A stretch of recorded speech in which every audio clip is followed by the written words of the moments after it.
जैसे कि हमने पहले ही दिन अपना एजेंडा डिसाइड किया था कि गीता के प्रथम अध्याय का एक श्लोक लेंगे और उसकी मदद से हम चीज़ों को डाइसेक्ट करेंगे।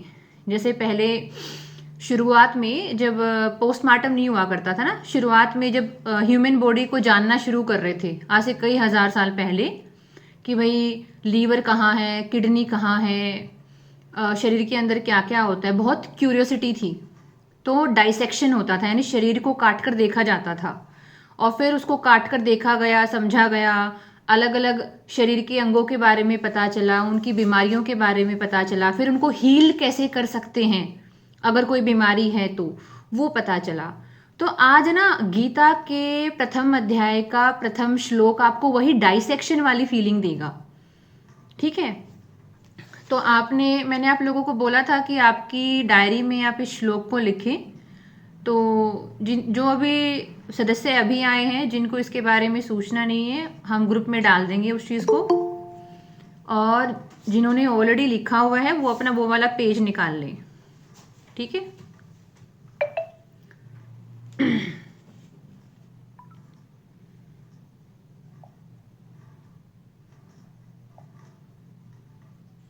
हाँ। तो इस श्लोक में सबसे पहले बोला गया है धृतराष्ट्र उवाच, यानी जो धृतराष्ट्र हैं वो बोलते हैं। उवाच का मतलब बोलना होता है। तो यहाँ पर धृतराष्ट्र का मतलब क्या है? फिर आगे बोला गया धर्म क्षेत्रे कुरुक्षेत्रे, यानी जो धर्म का क्षेत्र है, जहाँ कुरुक्षेत्र के अंदर समवेता, समवेता का मतलब है लोगों का इकट्ठा होना, युयुत्सवः मतलब लड़ाई के लिए, यानी धर्म क्षेत्र कुरुक्षेत्र में जो लोग लड़ने के लिए तैयार हुए हैं उनके बारे में बात करी जा रही है।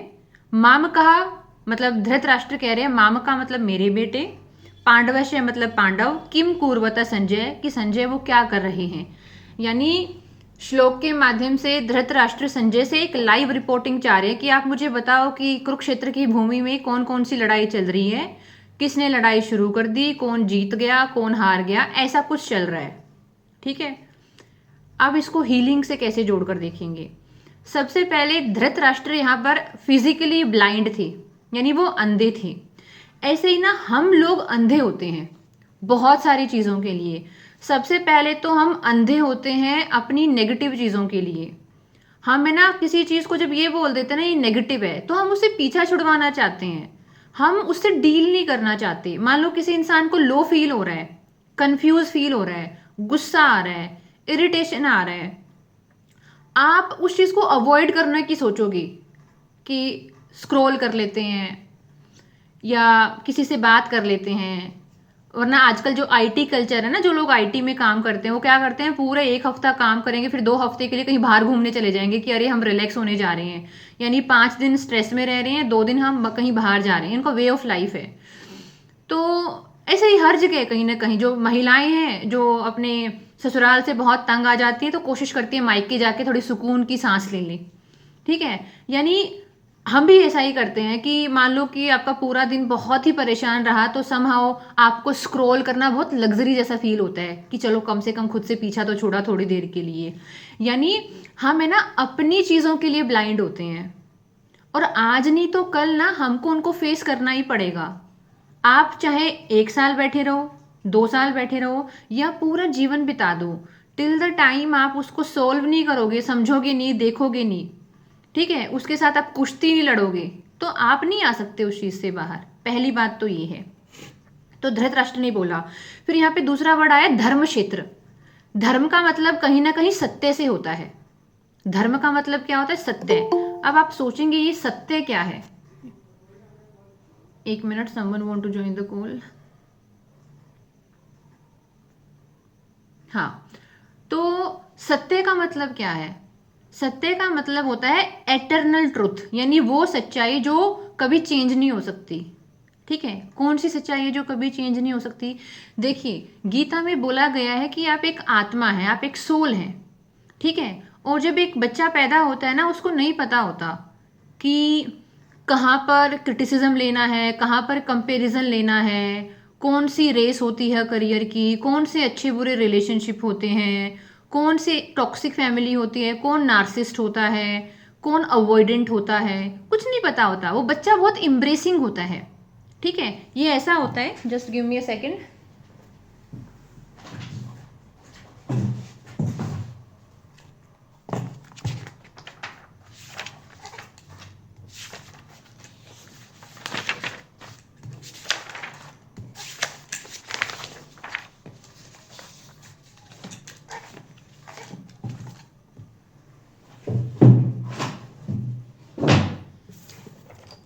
ये कुछ ऐसा होता है, एक बच्चा इस दुनिया में इस वाले भाव से आता है।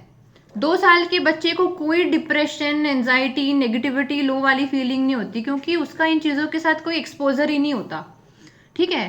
तो जब तक वो 3 साल का, 4 साल का होता है, उसको सिर्फ इतना पता है मम्मा खाना दे देंगी या फिर पापा संभाल लेंगे या किसी के साथ खेलना कूदना है, बस उसको अवेयरनेस नहीं होती। लेकिन जब वो इस दुनिया में आ जाता है ना, तो जैसे वो संपूर्ण आया था, इस वाले भाव से आया था, उसको कोई अवेयरनेस नहीं है। लेकिन जब वो मान लो 5 साल का हुआ, 6 साल का हुआ, तो मान लो वो एक फीमेल चाइल्ड है, तो मान लो उसने घर में देखा कि भाई को ज़्यादा चीज़ मिली, मेरे को नहीं मिली, या उसको ज़्यादा प्यार मिल रहा है, लाड मिल रहा है, मेरे पे गुस्सा आ रहा है। उसके ना यहाँ पे एक वूंड हो गया, ऐसे वाला, ये वाला उसको हो गया, ये उसको ये फील हो रहा है। किसी और को ना उसकी बात लगेगी कि ये तो फालतू बात कर रही है, अननेसेसरी बात कर रही है, रोटी कपड़ा मकान सब तो मिल रहा है, लेकिन नहीं, एनर्जी कभी झूठ नहीं बोलती। हम फील कर लेते हैं ना, हम तो बहुत डीपली फील करते हैं, तभी तो हमको आंसू आते हैं। क्या आपको किसी ऐसी चीज़ के लिए आंसू आ सकते हैं जो आप फील ही नहीं कर रहे? नहीं आएंगे, ठीक है। अच्छा चलो ठीक है, अब मान लो आप एक ऐसे इन्वायरमेंट में रहे, कैसे एक्सपोजर आपको मिला जहाँ पर लगातार ही आपको क्रिटिसाइज किया जा रहा है, तू अच्छी नहीं दिखती, comparison to the social standard है, या तू तो मोटी है, तू तो पतली है, तू तो नाटी है, तू तो काली है, तू तो ऐसा है, तू मेस्कुलिन नहीं है, तू फेमिनाइन नहीं है। ये एक बार बोली जाती, 2 बार बोली जाती, अगर आपको वो एनर्जी बार बार कोई दे रहा है, तो क्या है ना, आपको ना ये घाव होते ही रहते हैं, ये वाले, ये होते ही रहते हैं आपको। और क्योंकि ना इस उम्र में ना इतनी समझ नहीं होती कि बाउंड्री कुछ होता है, या हर किसी की बात के ऊपर एक्ट नहीं करना होता। हमें नहीं पता कौन इंसान अपनी नेगेटिविटी रिलीज कर रहा है, मतलब किस कभी कभी ना कुछ लोगों का जिंदगी जीने का तरीका ये हो जाता है, लाइफस्टाइल ये हो जाता है कि जब भी उनका मूड ऑफ होगा तो किसी और के ऊपर गुस्सा उतार देंगे, गाली गलौज कर देंगे, ठीक है। तो इससे वो हल्का महसूस करने लग जाते हैं, क्योंकि उन्होंने अपनी एनर्जी रिलीज कर दी। क्योंकि गुस्सा करने में, गाली करने में, किसी को खराब बोलने में एनर्जी तो लगता है, तो एनर्जी तो कंज्यूम हो गया, एनर्जी तो निकल गया ना। अब वो इंसान शांत बैठ जाता है, मान लो कुछ हुआ ही ना हो, लेकिन उसने आपको क्या भेज दिया, आपको ना ये भेज दिया सब कुछ, ये, ठीक है। और क्योंकि आपके अंदर ना उस 12 साल की उम्र में, उस 18 की उम्र में, उस 20 की उम्र में, इवन 70 साल की उम्र में भी अगर आपको किसी चीज़ के बारे में नॉलेज है ही नहीं, तो आप इसको कैसे रिपेयर करोगे? फिर आपको लगेगा आपको हैवी फील हो रहा है, आपको कंफ्यूज फील हो रहा है, आपका शरीर कुछ अलग तरीके से रिएक्ट कर रहा है, क्योंकि किसी को इतना नेगेटिविटी मिलेगा तो उसका शरीर हैवी भी होगा, उसका शरीर स्लो भी होगा। और ऊपर से हम चेतना है, हम जीते जागते इंसान हैं, तो हम एक्सप्रेशन के लिए बने हैं। देखो इस धरती पे कितने पशु पक्षी हैं, क्या किसी की भाषा भी ह्यूमन बीइंग की भाषा की तरह इवोल्व हो पाई? हम कितने एक्सप्रेसिव इंसान हैं, कितनी हजार भाषाएं हैं इस दुनिया में। तोता, कौवा, शेर, गीदड़, हाथी, क्या ये किसी भाषा की उत्पत्ति कर पाए? नहीं कर पाए। लेकिन ह्यूमन बीइंग, इंसानों ने पता नहीं कितनी हजार भाषाओं की उत्पत्ति कर दी, क्योंकि हम नेचुरली एक्सप्रेसिव इंसान हैं। और अगर हम एक्सप्रेशन नहीं करेंगे तो हम घुट जाएंगे, हम मर जाएंगे। तो हमारे लिए एक्सप्रेशन बहुत ज़रूरी है, लेकिन इस बात का ध्यान रखना उतना ही ज़रूरी है कि आप हर जगह जाके एक्सप्रेस नहीं कर सकते। मान लो कोई इंसान है, आपके घर का ऐसा माहौल है जहाँ पर आप एक्सप्रेस करने जाते हो तो सामने वाला इंसान आपके ऊपर उल्टा पड़ रहा है, इसका मतलब क्या है? एक्सप्रेस करने की भी जगह होती है। आप हर जगह एक्सप्रेस नहीं कर सकते, और हर किसी इंसान से उम्मीद नहीं कर सकते कि वो आपके एक्सप्रेशन को समझ जाए। अब एक फ्रेंच बोलने वाला इंसान अगर किसी हिंदी भाषी से ये उम्मीद करने लग जाए कि तुम मेरी फ्रेंच समझ लो, और क्योंकि तुम मेरी फ्रेंच नहीं समझ पा रहे तो तुम गंदे इंसान हो, क्या कोई लॉजिकल चीज़ है? ये नहीं है। तो वैसे ही ना हम सब लोगों की तासीर होती है, हम सब लोगों की एक भौतिक, एक मौलिक, एक बहुत ही बेसिक, आधारभूत एक तासीर होती है। आपको हर सदस्य, जब आप अपने घर के सदस्य को देखोगे ना, शांत होके रिलैक्स होके देखोगे, इवन जिस इंसान के साथ आप रिलेशनशिप में भी रहे या जिसने आपको अब्यूज़ किया फिजिकली, मेंटली, इमोशनली, कभी शांति से बैठ के देखना, उसकी शुरू से ही तासीर ऐसी थी। ऐसा नहीं है पहले आपको उनके रेड फ्लैग ना रेड दिखते नहीं थे, क्योंकि सावन के अंधे को सब हरा ही हरा नजर आता है। यानी जो प्यार में पागल इंसान है उसको सबके रेड फ्लैग ही ग्रीन फ्लैग लगते हैं। देखो वो तो पहले भी रेड ही दिखा रहे थे, आपको जुनून था तो आपको अपने जुनून में उनके रेड ग्रीन दिखने लग गए, और जब आपको उनके रेड रेड दिखे तो फिर आप गुस्सा हो गए। ठीक है, तो कहने का मतलब ये है कि समय के साथ साथ, ऐसे बोलते हैं ना समय हील कर देता है, नहीं, समय इन बातों के ऊपर थोड़ी मिट्टी डाल देता है बस। लेकिन आपके अंदर ये सप्रेस रहती हैं, आपके अंदर ही दबी हुई चीज़ें रहती हैं। और पता है ये चीज़ें रिजोल्व कैसे होती हैं? क्योंकि हमको ये सिखाया ही नहीं जाता। अगर मान लो कोई 8 साल की बच्ची है, कोई 15 साल की बच्ची है, किसी के साथ कुछ गलत हुआ, मान लो सेक्सुअली ही किसी को अब्यूज़ किया गया या मेंटली किसी को अब्यूज़ किया गया, इमोशनली अब्यूज़ किया गया, now the whole process is कि आप शांति से बैठो, अपने आप को सहज करो, जो कि मैं आपको समझाऊंगी सहज का मतलब क्या है, और आप रिविजिट करो। उस 12 साल की बच्ची के पास दोबारा से जाओ, उस 18 साल के लड़के के पास दोबारा से जाओ और उसको बोलो कि बाबू आप गलत नहीं थे। ठीक है, आप आपने भगवान ने आपको जैसा भी बनाया, मदर नेचर ने जैसा भी बनाया, मैं आपको इम्ब्रेस करती हूँ। आपको किसी की अप्रिसिएशन के लिए किसी बॉक्स में फिट होने की जरूरत नहीं है। ठीक है, मैं बोल रही हूँ कि काला खराब नहीं होता, मैं बोल रही हूँ मोटा खराब नहीं होता, मैं बोल रही हूँ जरूरी नहीं है सब पढ़ाई में ही अच्छे हो, कोई और किसी चीज में भी अच्छा हो सकता है। यार कितने बॉलीवुड स्टार हैं जिन्होंने 10th क्लास भी कंप्लीट नहीं करी है। दीपिका पादुकोण 12वीं क्लास तक पढ़ी है। तो क्या जरूरी है कि पढ़ाई लिखाई में सब अच्छे होंगे तभी उनके अस्तित्व का, उनके एग्जिस्टेंस का महत्व है? तो कहने का मतलब क्या है, what you can not feel you can't heal.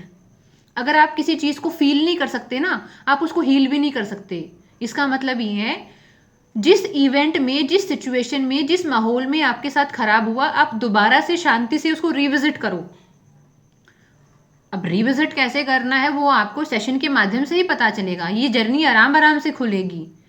आपके अंदर उतावलापन है, आपके ग्रुप के मैसेजेस को देखकर नजर आता है कि आप सब कुछ अचानक से हील कर देना चाहते हैं, सब कुछ आप अचानक से फिक्स कर देना चाहते हैं। सब कुछ अचानक से फिक्स नहीं हो सकता, हर चीज की एक रिदम होती है, लय होती है। जब नदी पहाड़ों से शुरू होती है तो छोटी सी होती है, आराम आराम से उसकी वॉल्यूम बढ़ती है, फिर वो मैदानी इलाकों में आके फैल जाती है, और फिर समुद्र तक जाती जाती और गहरी होती जाती है, और फिर समुद्र में मिल जाती है। यानी हर चीज की एक रिदम होती है। हमारे चाह जाने से या हमारे उतावलेपन से चीजें नहीं होती हैं। तो जब धर्म क्षेत्र का मतलब सत्य होता है, सत्य का मतलब आप एक पूरे पेज की तरह, बिल्कुल एक कंप्लीट सोल की तरह पैदा होते हैं। जैसे हम इस सोसाइटी में आते हैं तो सोसाइटी के बहुत सारे डिस्क्रिमिनेशन होते हैं, लोगों के स्टीरियोटाइप होते हैं, लोगों के पहले से ही जजमेंट होते हैं कि लड़की है तो बोझ है, लड़का है तो एसेट है, या लड़का मोटी नौकरी पर है तो ही उसकी वैल्यू होगी और छोटी नौकरी पर है तो कोई वैल्यू नहीं है। या फिर पता है क्या होता है, जब हम ऐसे समाज का हिस्सा होते हैं, हम अपना कॉन्फिडेंस पता है कहाँ से लाते हैं? जितना पैसा हम कमा रहे हैं या जो लोग हमारे साथ बिहेव कर रहे हैं, बस। आप अपने कॉन्फिडेंस का आधार किस चीज़ को बना लेते हो? आप अपने कॉन्फिडेंस का आधार लोगों के बिहेवियर को और जितना पैसा आप कमा रहे हो या जो नौकरी आप कर रहे हो उसको बना लेते हो। लेकिन वो सबसे गलत फॉर्मूला है। आपका कॉन्फिडेंस आपसे खुद से आना चाहिए, क्योंकि आप हो। आपकी वजह से कोई पढ़ाई और आपकी वजह से कोई नौकरी है, आपकी वजह से दुनिया की 4 चीजें हैं। तो कोई बाहर से आके नहीं बोलेगा, आप खुद को बोलो कि take it slow, take it easy, effort करते हैं, रियल एफर्ट करते हैं, रिलैक्स होके एफर्ट करते हैं। चीज़ें होंगी तो समय के साथ अपने आप आराम आराम से हो जाएंगी। लेकिन हम अपने कॉन्फिडेंस का आधार लोगों का बिहेवियर नहीं बना सकते। हमको नहीं पता किस इंसान की लाइफ में क्या चल रहा है। हो सकता है किसी इंसान की लाइफ में बहुत पास्ट ट्रॉमा हो, या हो सकता है कोई इंसान पुराने जन्म से ही, ऐसे बोलते हैं ना कि कोई आत्मा है, पुराने संस्कार है, प्रारब्ध है, हो सकता है पीछे उसकी हिस्ट्री इतनी खराब रही, उसका कार्मिक अकाउंट इतना हैवी हो कि वो यहाँ पर सबके ऊपर ही गुस्सा करता रहता है वो सोल, या उस सोल को हर जगह डिससेटिस्फेक्शन ही फील होता है। तो अगर आपने अपने आत्मविश्वास का आधार उन लोगों को बना लिया जो आपके आसपास हैं, वो कभी अच्छा बोलेंगे तो आपको अपनी जिंदगी झिंगा लाला लगेगी, और जिस दिन उन्होंने आपके साथ खराब बिहेव किया उस दिन आपको लगेगा कि आपके जीवन का तो कोई मतलब ही नहीं है, आपका तो कोई एग्जिस्टेंस ही नहीं है। समझ रहे हो आप? तो इसीलिए आपका जो कॉन्फिडेंस है ना, वो बाहर के लोगों से नहीं आना चाहिए। आप कितने प्यारे हो, आप कितने अच्छे हो, वो दूसरों की कद्र से नहीं होता। कि मान लो आप बहुत मेहनत करते हैं अपने परिवार के सदस्यों के लिए और वो आपको वैल्यू नहीं कर रहे, मत करने दो। आप ये सोचो भी मत कि आप उनकी वैल्यू को कमाने के लिए काम कर रहे हो। आप अपना कर्म समझ के काम करो जो आपको मिला है, जितना आप कर सकते हो। अपने आप को तोड़ो मत कि मैं इतना कर दूंगी तो कोई खुश हो जाएगा, या इतना कर दूंगी तो कोई मेरी प्रशंसा कर देगा। नहीं, जितना आपके लिए सहज है। अब वो सहज क्या है वो हम फिर दोबारा से डिफाइन करेंगे आगे। अभी मैं सिर्फ आपको क्या बता रही थी, सत्य, धर्म क्षेत्र। मैं सिर्फ आपको धर्म क्षेत्र के बारे में बता रही थी कि धर्म क्षेत्र का मतलब होता है कि सच्चाई क्या है, सच क्या है।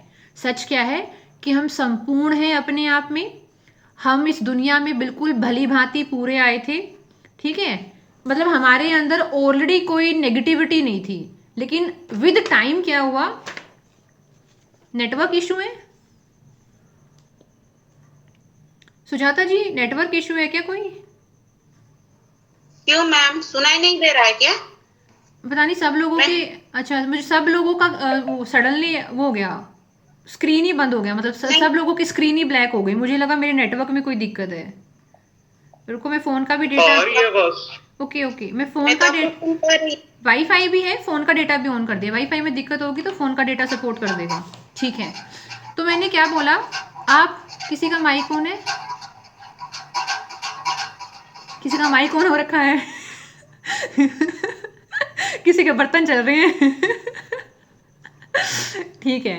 तो कहने का मतलब क्या है कि धर्म क्षेत्र का मतलब होता है फील्ड फील्ड जहां पर हम ट्रुथ को ढूंढ रहे हैं। और ट्रुथ का मतलब क्या है कि देखो, ये आप हो, आप अपना कॉन्फिडेंस, आप अपनी इम्पोर्टेंस, आपकी कितनी एग्जिस्टेंस है, आपकी औकात कितनी है, अगर सीधी बोलूं, वो सिर्फ आप डिसाइड करोगे। ना आपकी नौकरी, ना आपके आसपास के लोगों का व्यवहार।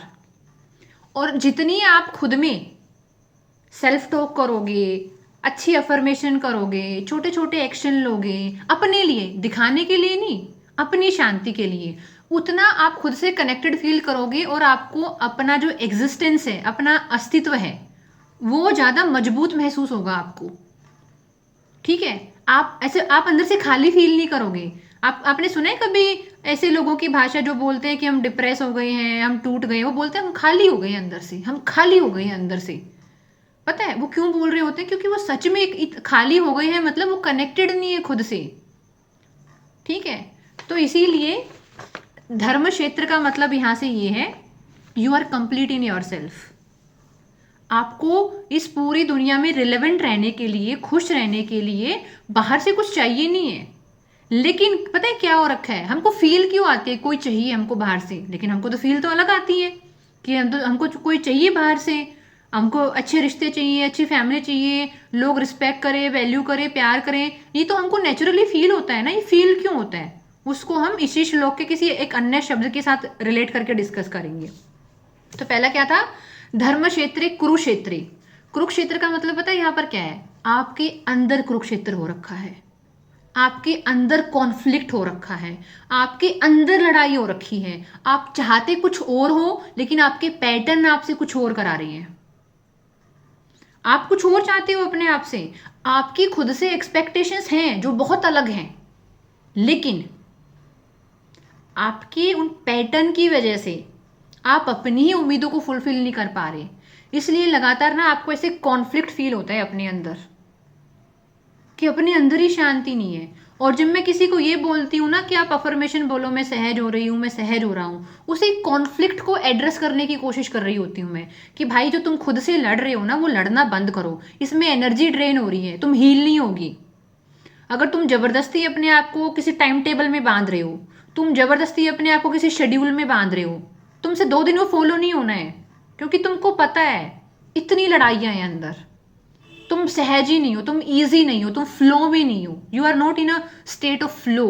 तो नहीं होगा तुमसे, तो तुम क्यों लड़ रहे हो खुद से?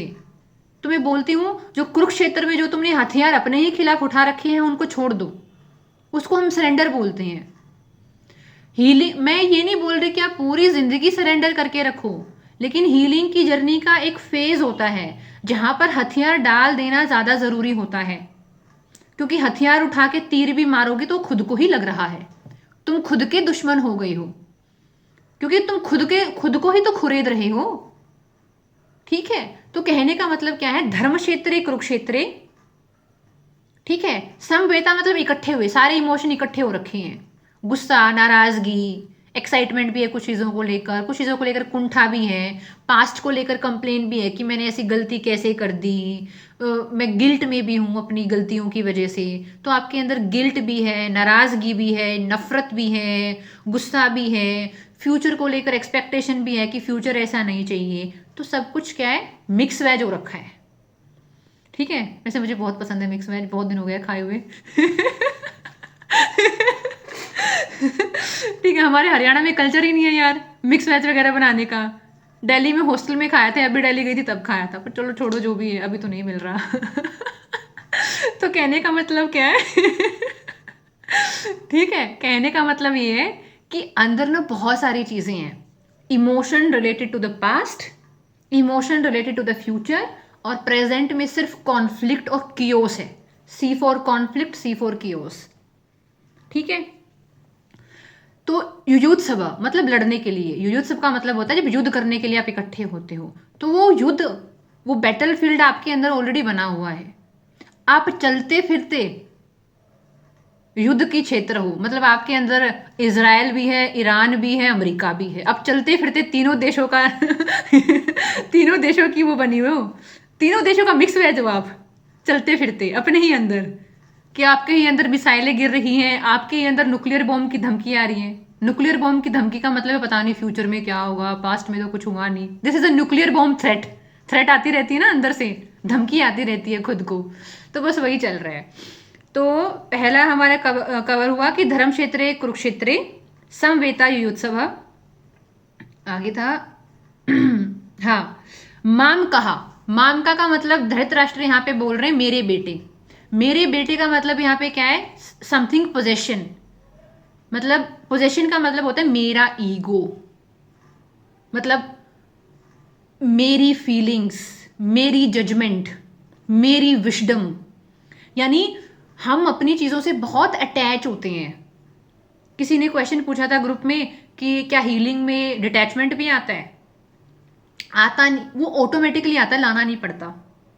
जब एक समझ आ जाती है ना, एक समझ आती है, एक हीलिंग की एक स्टेज आती है, तो आपको वो अटैचमेंट हटाना नहीं पड़ता। पता है अटैचमेंट कब आता है? जब आपकी आंखों पे धृतराष्ट्र की तरह पट्टी बंदी होती है, जब आप वो पट्टी उघाड़ देते हो ना, वही इंसान जो आपको हीरो लग रहा था, जिसके पीछे आप पागल हो रखे थे, अब आप थोड़ा हील होने के बाद देखोगे कि यार नॉर्मल हार्ड मास का ही इंसान था ये, वही एक दो किडनी एक लीवर इसके पास, इतना भी पागल हो जाने वाली क्या ही बात थी इस इंसान के पीछे।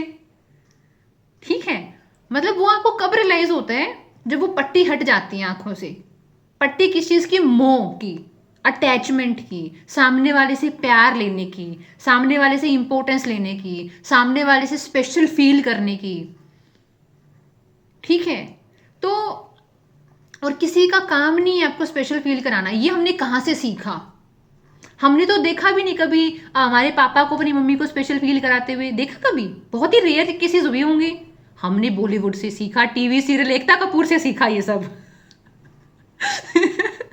आपकी हीलिंग क्लासेस की फीस एकता कपूर को देनी चाहिए। कभी ये मैसेज पहुंच पाया तो मैं बताऊंगी उनको कि आपने कितने लोगों को ट्रॉमा दिया है, क्योंकि उन लोगों को ये कॉन्सेप्ट दे दिया, परफेक्ट हस्बैंड ये, या परफेक्ट फैमिली ये, या वाइफ ये, और ऐसा तो कुछ बहुत स्पेशल होता है यार, सामने वाला इंसान ही है। ठीक है, और कई बार हम इतने मोहित होते हैं कि हम उसकी सच्चाई जो सामने खड़ी है उसको भी नहीं देख पाते। हमारे अंदर इतना फितूर होता है अटैचमेंट का, प्यार का, मोहब्बत का, सब कुछ दे देने का, लुटा देने का। लेकिन मैंने आज आपको वॉइस नोट में क्या बोला था? Nothing is free in this universe. अगर आप किसी को बहुत प्यार दे रहे हो, बहुत वैल्यू दे रहे हो, बहुत अटेंशन दे रहे हो, तो आप महात्मा बुद्ध नहीं हो, आप चाह रहे हो बदले में कुछ ना कुछ। ठीक है, आपको शायद उनकी दी हुई अटेंशन से, उनकी दी हुई वैलिडेशन से, उनके दिए हुए प्यार से अपना अस्तित्व महसूस होता है, आपको अपना एग्जिस्टेंस रियलाइज होता है, आपको स्पेशल लगता है।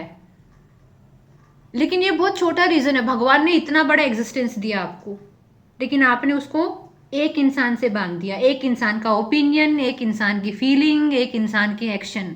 और मैं आपको लिख कर देती हूं, इसे इंसान को तुम फ्री छोड़कर देखो, उसको एक नॉर्मल ह्यूमन बीइंग मानकर देखो।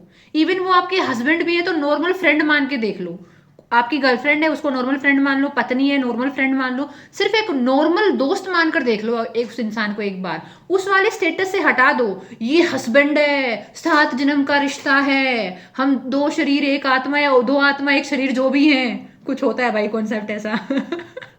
आप ना एक बार उसको थोड़ा सा नीचे ले आओ, थोड़ा उसको बोलो ये नॉर्मल ह्यूमन बीइंग है, मैं दोस्त की तरह इसके साथ रह रही हूँ, मैं नहीं डाल रही इसके ऊपर बर्डन कि तुम स्पेशल फील कराओ, मैं नहीं डाल रही बर्डन कि तुम मुझे ऐसे ट्रीट करो या मुझे ऐसे इमोशनल सपोर्ट करो। भाई तुम उसे 500 रुपये मांग रहे हो, उसके पास नहीं है, शायद उसके पास 150 रुपये ही है।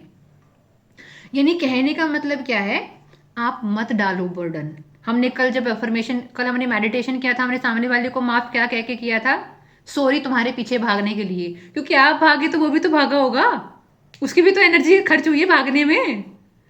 ठीक, ऐसा तो नहीं है कि वो आप भाग रहे थे वो बैठा हुआ था, आपको आपको भागता देखकर वो भी भागा ही होगा। कि पता नहीं ऑपोजिट डायरेक्शन में। अरे कहीं तो भागा है, शांति से बैठा था ना वो इंसान पहले। पहले वो इंसान शांति से बैठा था, आप उसके पीछे भागे, आपसे बचने के लिए उसको भी तो कहीं ना कहीं भागना पड़ा ना।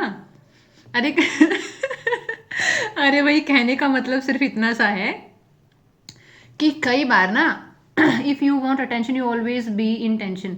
हाँ, क्योंकि आप कुछ ऐसा बाहर से ढूंढ रहे हो जो ऑलरेडी आपके अंदर है। ऐसा होता है ना, कई बार हाथ में पेन होता है और सारा बिस्तर ही मुदा सीधा मार दिया कि पता नहीं पेन कहाँ गया, पेन कहाँ गया, जबकि हाथ में पेन है, लेकिन नहीं समझ में आ रहा होता, कई बार भूल जाते हैं। ठीक है, तो इसीलिए यहाँ पर आपको खुद को क्या बताना है, मम का मतलब मेरे बेटे, मतलब मेरा पोजेशन। कई बार ना हम अपनी पूर्ति के लिए, अपने इमोशन को वैलिड प्रूफ करने के लिए, अपने जजमेंट को ठीक प्रूफ करने के लिए, अपनी नॉलेज को एटर्नल सत्य मानने के लिए हम बिल्कुल अंधे हो जाते हैं, हम रेडी ही नहीं होते हैं। आपने देखे कुछ ऐसे लोग, कितना ही समझा लो दोबारा से उसी पॉइंट पे आ जाते हैं। आप किसी इंसान को सामने बिठा के कितना ही समझा लो, सारे एग्जाम्पल दे के और कुछ करके, लेकिन वो कहते हैं हाँ आपकी बात तो ठीक है, लेकिन फिर ये, मतलब वो अपनी ही बात पे घूम फिर के आ जाते हैं। उनका क्या है, मामका, वो जैसे धृतराष्ट्र अपने जो बच्चे थे कौरव थे, वो बेशक से गलत थे, लेकिन फिर भी वो उन्हीं के साइड थे, जबकि उनको पता था कि पांडव अपना हक ही तो मांग रहे हैं, लेकिन उनको लगा पांडव कमजोर है, कोई साथ नहीं देगा तो इनको भगाया जा सकता है और हम हर चीज के ऊपर कब्जा कर लेंगे। तो इसीलिए ना कई बार हम अपनी मिस्टेक्स के लिए, अपनी सफरिंग के लिए भी, अगर आप सफर कर रहे हो या आपका ईगो हर्ट हो रहा है, कोई इंसान आपको कुछ बोल रहा है, जैसे कि कल पूजा ने बोला कि मैम कोई है लड़की जो अपनी डिग्री दिखा दिखा के और वाहवाही लूटती है। इसका मतलब क्या है कि जब वो अपनी डिग्री दिखा रही है, वाह वाह लूट रही है, तो कहीं ना कहीं आपको लग रहा है मैं क्या दिखा के क्या लूटूं। ठीक है। यानी कहीं ना कहीं हम, क्योंकि हमको उनकी बात चुभती ही नहीं। मैं बाद में आपको लूंगी पूजा, मैं लूंगी आपको, डोंट वरी। यानी ऐसा सिर्फ आपके साथ नहीं है, अगर आप किसी शादी में जाओ और कोई बहुत सब लोग सज धज के आए हैं और आप नहीं सजे धजे उतने, आपके पास नॉर्मली कपड़े हैं, आप अंदर ही अंदर इंफीरियर फील करते रहते हैं, आप फोटो भी नहीं खिंचाओगे, खाना ही खा के नीचे से ही निकलाओगे कि बहुत हो गया। फ्लॉन्ट भी वही करता है शादी में फ्लॉन्ट भी वही इंसान करता है बहुत ज्यादा, जो बहुत सज धज के पैसे वैसे लगा के आया है, और उस इंसान को बहुत दुख होता है जिसने शादी में बहुत मेकअप कराया, बहुत बढ़िया कॉस्ट्यूम खरीदा, लेकिन वो फोटो नहीं खिंचा पाया। उसका जो दुख है वो कोई नहीं समझ सकता, क्योंकि उसको लगता है फ्लॉन्ट मतलब अपनी वाहवाही करवाना। फ्लॉन्ट मतलब लोगों को दिखाना कि मेरे पास कितने बढ़िया कपड़े हैं, मेरे पास कितनी बढ़िया चीजें हैं। ठीक है, तो कहने का मतलब क्या है, हमारे अंदर रूटेड है, हर इंसान में है, किसी में बहुत बड़ी मात्रा में है, किसी ने बहुत काम कर लिया है तो उसके अंदर छोटी मात्रा में होगा। ऐसा बहुत मुश्किल है कि किसी का बिल्कुल ही खत्म हो जाए, उसके लिए तो महात्मा बुद्ध पढ़ना पड़ेगा। ठीक है, उसके लिए तो शायद बहुत तपस्या करनी पड़ेगी। हाँ, और किसी के अंदर बहुत ज्यादा हो सकता है, किसी के अंदर कम हो सकता है, इतनी सी बात है। किसी के अंदर कम है तो उसने शायद काम किया है अपने ऊपर, उसको दुनिया को लेकर एक समझदारी आ गई है, तो उसके अंदर कम है। ठीक है, उसके ईगो को पकड़ना और ठेस पहुंचाना थोड़ा मुश्किल होगा, लेकिन कई बार आप लोगों से बात करोगे ना, उनकी बातों से ही समझ में आ जाएगा ये किस बात को लेकर बहुत ईगोइस्टिक है। ठीक है, क्योंकि उन्होंने शायद अपने ईगो पे काम नहीं किया है, लेकिन ये होता हम सबके अंदर है। मुझे तो वो आ गया, मुझे वो कौन सी मूवी थी वो, रहने दो, आउट ऑफ टॉपिक हो जाएगा। ठीक है, रेंचो वाली मूवी ना, होता सबके पास है, दिखाता कोई नहीं। Three idiot. हाँ, 3 इडियट याद आ गया मुझे।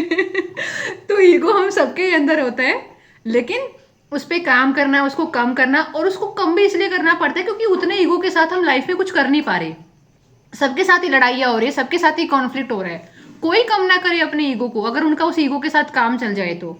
लेकिन जब उनको समझ में आता है कि लाइफ में हम्बल होना ज़रूरी है, अगर किसी ऑर्गेनाइजेशन में काम करना है, किसी फैमिली में रहना है, किसी रिलेशनशिप में रहना है, पढ़ाई में अच्छा करना है, किसी फील्ड में भी अच्छा करना है, तो थोड़ा हम्बल आपको होना ही पड़ेगा।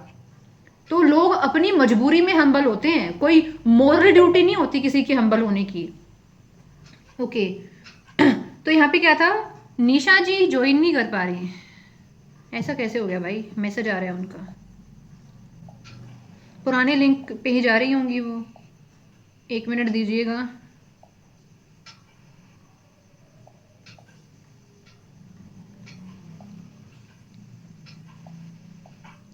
ओके, भेज दिया है। तो आगे क्या था उनका, माम का माम का मतलब मेरे बेटे, पांडव, पांडव का मतलब होता है something is correct.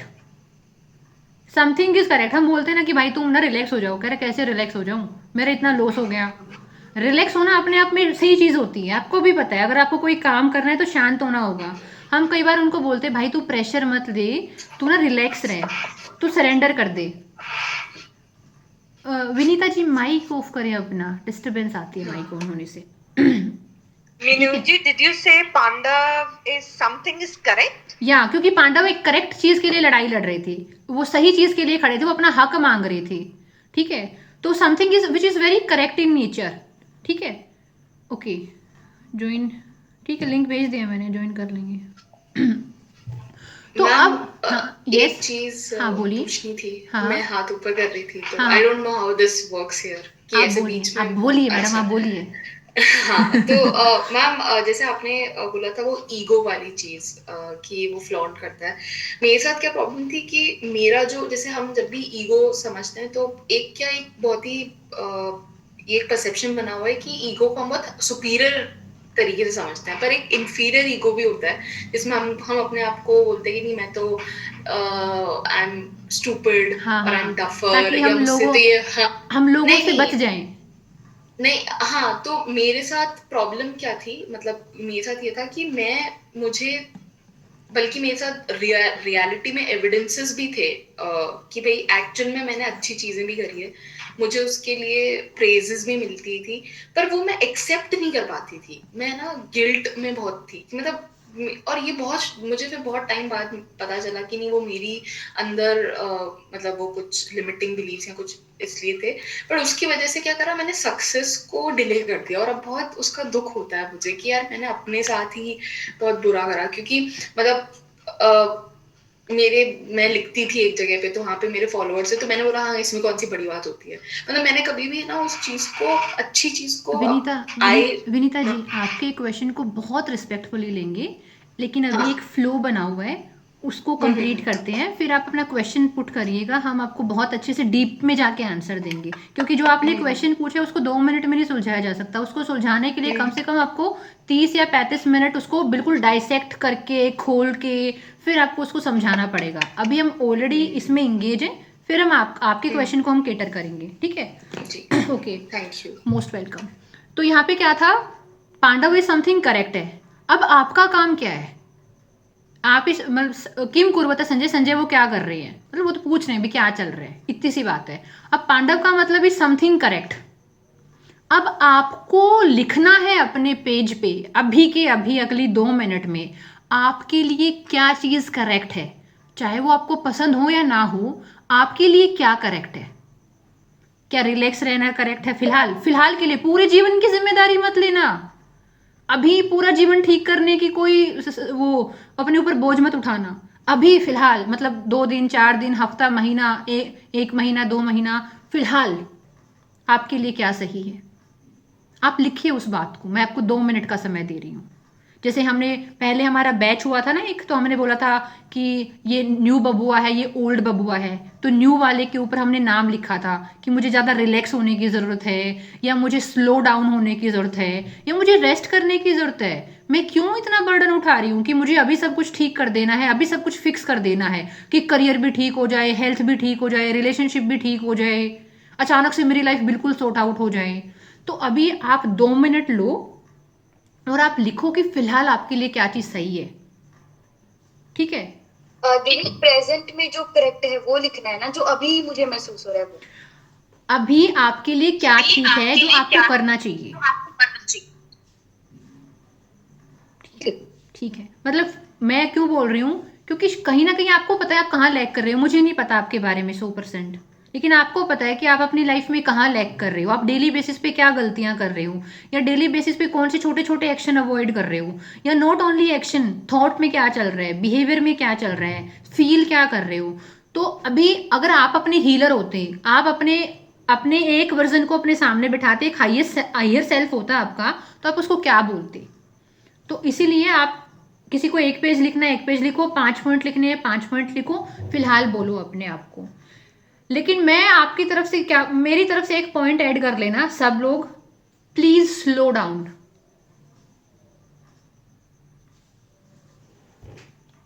Giving you 2 minute, तब तक हम श्री राधा रानी जी की मदद ले लेते हैं और आप एक लिखिए। बार रिपीट करना जो भी क्या बोला आपने। अनामिका, मैंने बोला अभी आप एक पेज पर लिखेंगे कि अभी आपके लिए क्या क्या चीज सही है जो आपको करनी चाहिए अपनी लाइफ में। फिलहाल आपको कौन से एलिमेंट को ऐड करना चाहिए। मान ली कोई इंसान बहुत परेशान है, ठीक है, उसको लग रहा है मेरी फैमिली लाइफ भी खराब हो गई, मेरा करियर भी खराब हो गया, मेरी हेल्थ भी खराब हो गई, मेरे पैसे भी डूब गए, मेरे रिश्ते नाते खराब हो गए, अब मैं क्या करूं। तो उस इंसान का पहला स्टेप क्या होना चाहिए कि भाई मुझे रिलैक्स होना है यार, मैं सब ठीक नहीं कर सकती अचानक से। तो आपको पता है कि आपको क्या करना है।